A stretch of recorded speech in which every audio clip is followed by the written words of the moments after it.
Hello नमस्कार जय हिंद दोस्तों, स्वागत है आप सभी का आपके अपने यूट्यूब चैनल टास्क एजुकेशन में। दोस्तों यूपीएलटी ग्रेड शिक्षक भर्ती 2025 ये जानकारी आपको पता होनी चाहिए। नोटिफिकेशन समरी में इस वीडियो में आपको बताने वाला हूँ। बहुत ही महत्वपूर्ण जो जानकारी है, जो जानकारी आपको पता ही होनी चाहिए यदि आप यूपीएलटी ग्रेड शिक्षक भर्ती तैयारी कर रहे हैं। तो क्या जानकारी है, चलिए शुरू करते हैं। सबसे पहले जान लीजिए, उत्तर प्रदेश लोक सेवा आयोग द्वारा एलटी ग्रेड शिक्षक के पदों हेतु विस्तृत विज्ञापन जारी कर दिया गया है। इसके फॉर्म आपके 28 तारीख से भरने शुरू हो चुके थे। तो इस विज्ञापन की महत्वपूर्ण जानकारी आपके साथ साझा कर रहा हूँ। आप ये देखिए दोस्तों, एलिजिबिलिटी की बात करें, क्राइटेरिया और सब्जेक्ट कॉम्बिनेशन। सबसे पहले बात करते हैं एलिजिबिलिटी, क्राइटेरिया और सब्जेक्ट कॉम्बिनेशन के बारे में। सबसे महत्वपूर्ण जो सभी पदों पर लागू होता है वो है आपने ग्रेजुएशन कर रखा हो और साथ में आपके पास बीएड की डिग्री हो। लगभग सभी में क्या है कि ग्रेजुएशन मांगा गया है और बीएड मांगा गया है। बस एक शारीरिक शिक्षा है वो भर्ती है, उसमें आपका बीपीएड चलेगा। बीएड की जगह क्या चलेगा? बीपीएड चलेगा। आपने ग्रेजुएशन किसी भी सब्जेक्ट से किया हो और आपने बीपीएड किया हो तो आप जो है शारीरिक शिक्षा के टीचर बन सकते हैं। अगली बात करते हैं, आपके ग्रेजुएशन में निम्नलिखित विषय होने चाहिए। क्या विषय होने चाहिए? जैसे अगर आप हिंदी के लिए कर रहे हैं तो आपने ग्रेजुएशन में हिंदी विषय पढ़ा हो। इसके अलावा आपने कक्षा 12वीं में संस्कृत विषय भी लिया हो। हिंदी के लिए मैं बता रहा हूं कि आपने अगर हिंदी के टीचर के लिए आप जो है अप्लाई कर रहे हैं तो आपने ग्रेजुएशन करा हो हिंदी से। उसके अलावा आपको कक्षा 12वीं यानी 12th क्लास में आपने हिंदी के साथ साथ संस्कृत विषय भी पढ़ा हो। ये कंपलसरी है, संस्कृत विषय भी पढ़ा हो तब आप हिंदी विषय में अप्लाई कर पाएंगे। चलिए इंग्लिश की बात करते हैं। तो आपने अपने ग्रेजुएशन में अंग्रेजी विषय अध्ययन किया हो तो आप, और आपने साथ में बीएड किया हो तो आप इंग्लिश का फॉर्म भर सकते हैं। और फिर इसके बाद करते हैं संस्कृत के लिए। तो संस्कृत के लिए आपने ग्रेजुएशन में संस्कृत विषय का अध्ययन किया हो तो आप संस्कृत के लिए अप्लाई कर सकते हैं। बात करें सामाजिक अध्ययन, जो कि सबसे महत्वपूर्ण है। देखिए सामाजिक विषय के में जो है बहुत बच्चे कंफ्यूज हैं। इसमें आपको क्या करना है, आपने ग्रेजुएशन में चार विषय कौन कौन से हैं? हिस्ट्री, ज्योग्राफी, पॉलिटी और इकोनॉमिक्स। इन 2 विषयों से अध्ययन किया हो आपने, 2 विषयों से आपने क्या किया हो? ग्रेजुएशन किया हो। कोई से भी 2 विषय हो सकते हैं, चाहे हिस्ट्री ज्योग्राफी हो या हिस्ट्री पॉलिटी हो, हिस्ट्री साइंस हो, ज्योग्राफी पॉलिटी, कोई भी 2 विषयों से आपने क्या कर रखा हो? ग्रेजुएशन कर रखा हो और बीएड किया हो तो आप सामाजिक अध्ययन के टीचर बनेंगे। ठीक है। दूसरी बात करते हैं मैथमेटिक्स की। तो मैथमेटिक्स में आपने अपने ग्रेजुएशन में मैथमेटिक्स विषय पढ़ा हो और बीएड किया हो तो सिंपल आप जो है मैथमेटिक्स के अपने टीचर बन सकते हैं। साइंस की बात करें तो आपने अपने ग्रेजुएशन में यदि फिजिक्स और केमिस्ट्री विषय पढ़ा है तो आप साइंस विषय के एलिजिबल होंगे। ठीक है। साइंस की बात बता रहा हूँ, आपने अपने ग्रेजुएशन में फिजिक्स और केमिस्ट्री विषय पढ़ा है, फिजिक्स और केमिस्ट्री, ठीक है, तो आप साइंस विषय के एलिजिबल होंगे साइंस विषय में। और जो बायोलॉजी की बात करें तो बायोलॉजी के टीचर जब बनेंगे जब आपने जूलॉजी और बोटनी इन विषयों का अध्ययन किया हो अपने ग्रेजुएशन में और साथ में बीएड हो तो आप जो है क्या करेंगे? बायोलॉजी के टीचर बनेंगे। ठीक है। अगली बात करते हैं कॉमर्स की। तो कॉमर्स में आपने अपने बीकॉम कर रखा हो। ठीक है। कॉमर्स के लिए बीए नहीं किया होगा बल्कि बीकॉम चलेगा। तो ठीक है, बीकॉम कर रखा हो यानी ग्रेजुएशन है, ये भी ग्रेजुएशन है और फिर इसके साथ साथ बीएड है, तो ये कॉमर्स के लिए हो गया।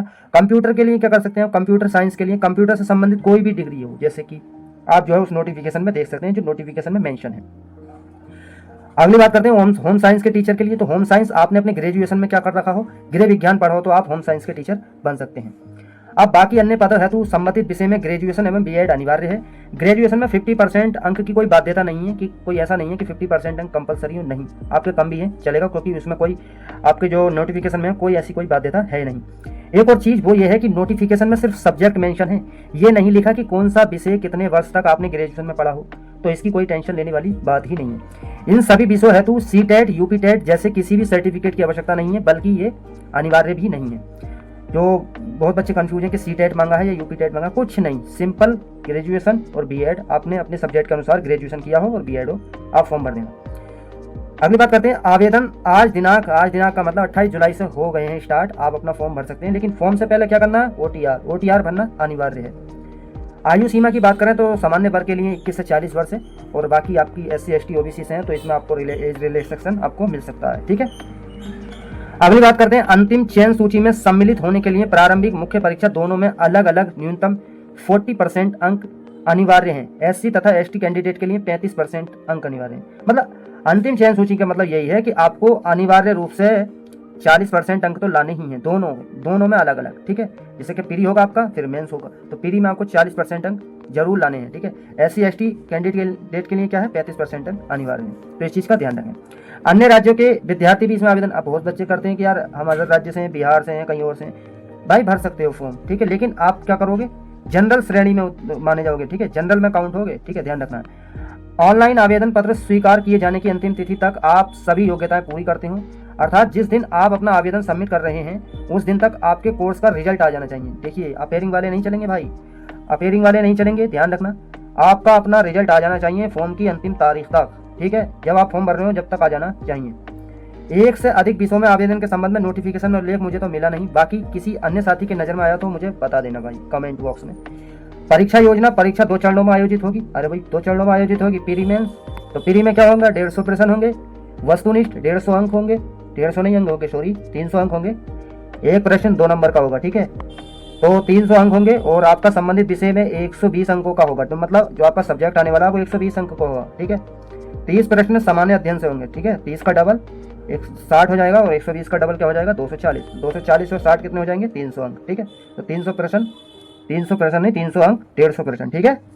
दूसरा चरण है, फिर आपका दूसरा चरण मतलब मेंस होगा, उसके लिए मुख्य परीक्षा होगी। ये परंपरागत परीक्षा पद्धति पर आधारित होगा, यानी आपके डिस्क्रिप्टिव पेपर होगा, ठीक है। इसमें 20 प्रश्न होंगे 200 नंबर के, 10 प्रश्न लघु उत्तरीय होंगे और 10 प्रश्न दीर्घ उत्तरीय होंगे। तो लिखने का अभ्यास शुरू कर दें मैं, जिसका भी एग्जाम है भाई, अपने विषय के जो पेपर हैं उनको जो है अपना विषय जो है आपका जो भी है लिखने की प्रैक्टिस करना स्टार्ट कर दीजिए साथ साथ। वस्तुनिष्ठ परीक्षा में माइनस मार्किंग होगी, बिल्कुल होगी, 1/3 की निगेटिव मार्किंग है, ठीक है, तो ध्यान रखना।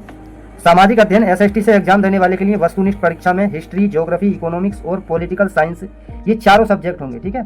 अब आपको इन चारों में से कोई 2 विषयों का एग्जाम है तो चयन करना है, ठीक है। जैसे मैंने बताया शुरू में, SST के लिए आपको 2 विषयों का चयन करना है फॉर्म भरते टाइम भी। तो political science, history, geography, economics, इनमें से कोई भी आप 2 विषय ले सकते हैं SST विषय के अंतर्गत, ठीक है। इसके अतिरिक्त सभी विषयों का सिलेबस जारी कर दिया गया है। आप अपना सभी विषयों का जो सिलेबस है वो नोटिफिकेशन में देख सकते हैं। नोटिफिकेशन जो भी है मैं आपको टेलीग्राम चैनल पर अपलोड कर दूंगा। टेलीग्राम चैनल भी टास्क एजुकेशन है, नीचे टेलीग्राम का लिंक मिल जाएगा कमेंट में भी और डिस्क्रिप्शन में भी, ठीक है। वहाँ से आप इसका पूरा जो नोटिफिकेशन है मैं वहाँ पर इसको अपलोड कर दूंगा। अब ये क्या है, मुख्य परीक्षा में प्रारंभिक की तरह ही ऑब्जेक्टिव प्रश्न पूछने की उठाई गई मांग। देखिए ये कुछ मांग चल रही है भाई, इसमें फर्जीवाड़ा हो सकता है। TLT ग्रेड की मुख्य परीक्षा में वर्णनात्मक प्रश्नों का विरोध हो रहा है कि कह रहे हैं बच्चे की जो है इसमें भी आप जो है डिस्क्रिप्टिव ना लेकर के आप क्या करेंगे, इसको भी ऑब्जेक्टिव ले लीजिए, जैसे कि प्री ले रहे हैं तो मेंस ले लीजिए। तो ये कुछ विरोध चल रहा है, धरना प्रदर्शन जो भी कहो आप। उत्तर प्रदेश LT ग्रेड शिक्षक भर्ती मेंस एग्जाम लिखित परीक्षा की वजह से भ्रष्टाचार की भेंट चढ़ेगी। भाई अपनी अपनी जो है बच्चे जो है अपना अपना अंदाजा लग रहे हैं कि जो भी होगा देख सकते हैं भाई। किसी भी समस्या है तो आप मुझसे पूछ सकते हैं, कमेंट बॉक्स में पूछ सकते हैं या टेलीग्राम पर पूछ सकते हैं। अधिक जानकारी है तो विस्तृत विज्ञापन का अवलोकन करते रहें। धन्यवाद बाय टास्क एजुकेशन। तो भाई कैसी लगी वीडियो, जानकारी जो भी है हेल्पफुल ही होगी। लाइक करके चैनल को सब्सक्राइब कर लीजिए। Thank you so much.